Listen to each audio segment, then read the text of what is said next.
Hey everyone, welcome! Today we're diving headfirst into Yellowstone National Park. It's this incredible place where raw volcanic power meets thriving wildlife. We're going to explore the amazing science that makes Yellowstone tick and, importantly, give you the lowdown on how to plan your own trip to see it all safely and smartly. Wow, right? Just take a look at this. Grand Prismatic Spring. It gives you a taste of the almost otherworldly beauty you'll find in Yellowstone. You know, this place was set aside way back in 1872, making it the world's first national park. And the main reason? These mind-blowing geological wonders. It's literally a landscape bubbling with energy. Okay, here's how we'll break it down. First, Yellowstone as a land of wonders. Then, we'll peek at the fiery heart underneath it all. After that, the famous geysers, springs, and those wild colors. We'll see where the science happens right in front of you, and wrap up with how to explore Yellowstone smart and safe. All right, Section 1, Land of Wonders. We're talking about discovering a true geological marvel that's just bursting with life. You know, people have been connected to this land for a long time, over 11,000 years of Native American presence. Then came 1872, a huge moment when it became the first national park.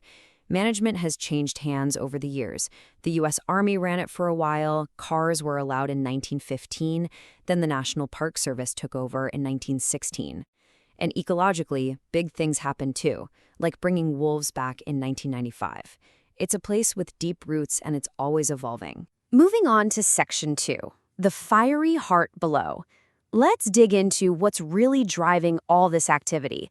The massive volcanic system, the supervolcano deep beneath the surface. So a huge part of Yellowstone actually sits inside this giant feature called the Yellowstone caldera.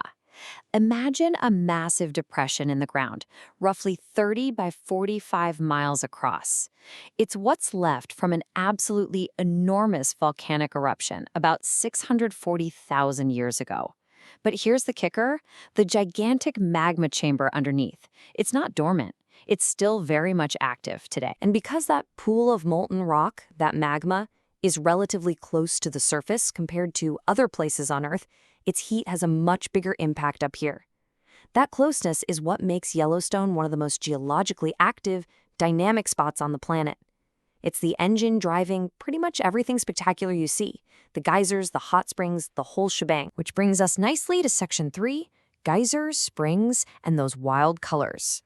This is where that intense underground heat meets water, creating Yellowstone's signature hydrothermal features. Get ready for this number.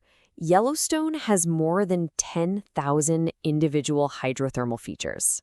10,000. That's the biggest concentration anywhere on Earth, by far. It's just incredible, isn't it? All packed into one park. So what exactly counts as a hydrothermal feature? Well, basically, it's anything you see on the surface that's caused by water heated deep underground. We're talking bubbling mud pots, those hissing steam vents called fumaroles, colorful hot springs, and, yeah, the geysers. And the heat is intense. Take North Geyser Basin. It's the hottest and oldest thermal area, and they've measured temperatures down below hitting a scorching 459 degrees Fahrenheit. Whoa. Now, the real superstars for many visitors are the geysers. Think of them as hot springs with a special kind of underground plumbing system. Pressure builds up and then, whoosh, they erupt, launching water and steam high into the air. And Yellowstone? It's basically the world capital of geysers. It has over 500 active ones. That's more than half of all the known geysers on our planet, right here. And of course, there's the icon, Old Faithful. Now, it's not perfectly punctual like an old train schedule, but its eruptions are pretty darn reliable, predictable even. The Park Service actually posts estimated eruption times. Right now, it averages around 102 minutes between shows, give or take about 10 minutes. Definitely grab the NPS app or swing by a visitor center to get the latest prediction times when you're there. It really helps plan your day. Okay, shifting gears visually, look at Mammoth Hot Springs. These incredible terraces look almost like a flowing sculpture, right? They're different from what you see in the geyser basins. Instead of silica, these are made of travertine. That's calcium carbonate. Hot water bubbles up, deposits the mineral, and builds these layers over time. And here's something interesting. Mammoth is actually located outside the main Yellowstone caldera. The heat probably travels up through cracks or faults in the rock from that main magma system deeper down. Pretty cool. Ever look at those crazy bright colors in springs like Grand Prismatic and wonder, how is that even real? Well, the secret is tiny microbes. They're called thermophiles, which literally means heat-loving. These little guys, mostly types of ancient life called archaea and bacteria, are tough enough to live in incredibly hot, mineral-rich water. Different microbes like different temperatures and water chemistries, and they produce different colors. So they're essentially painting the landscape with life. Amazing. Section 4 is where we put it all together, where science comes alive. Let's link all this cool geology stuff to specific spots in the park you just have to see for yourself. If geysers are your jam, then the Upper Geyser Basin right around Old Faithful is your destination. Seriously, this relatively small area packs in the highest concentration of geysers anywhere on Earth. It's not just Old Faithful either. Keep an eye out for prediction times for other big ones like Grand Geyser and Riverside Geyser. Honestly, just walking the boardwalks here feels like you've landed on another planet. And talk about power. The Grand Canyon of the Yellowstone is just spectacular. Here, the Yellowstone River has carved this massive canyon right through layers of ancient volcanic rock.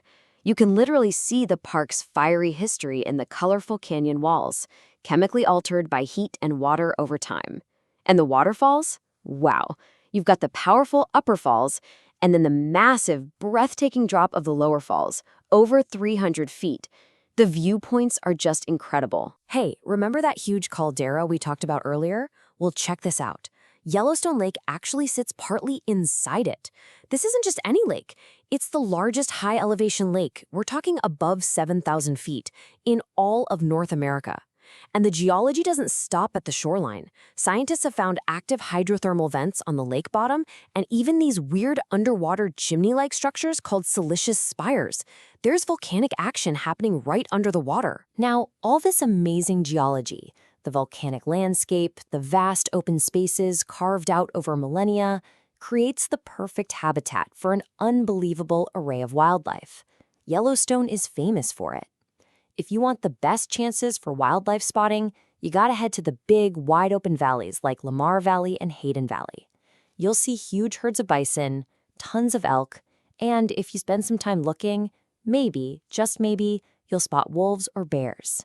It's all part of this incredible protected ecosystem shaped by the land itself. Okay, last but definitely not least, Section 5. Explore Yellowstone smart and safe. Knowing the science is awesome, but experiencing this powerful place safely and with respect, that's absolutely crucial. So, are you getting excited to see all this for yourself? Yellowstone is truly unforgettable. But to make the most of your trip, and more importantly, to stay safe, a little planning goes a long way. Let's cover the key things you need to know. First things first, plan ahead. Your trip really starts before you even leave home.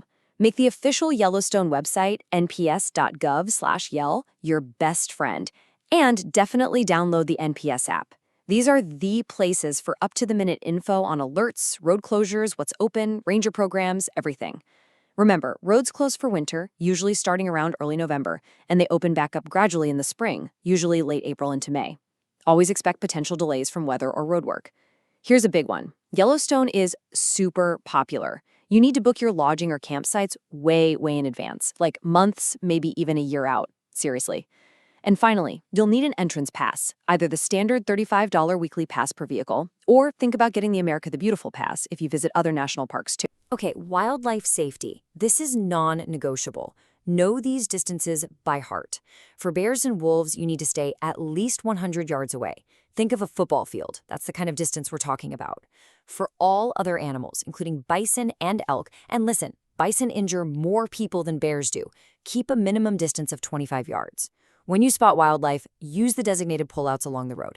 Never, ever stop in the middle of the road or block traffic. These are wild animals, folks. They're unpredictable, and giving them space is key for everyone's safety. All right, let's hammer home a few more essential safety rules.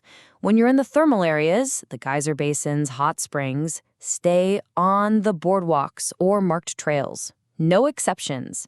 The ground around these features can look solid, but it might be just a thin crust over dangerously hot water or mud.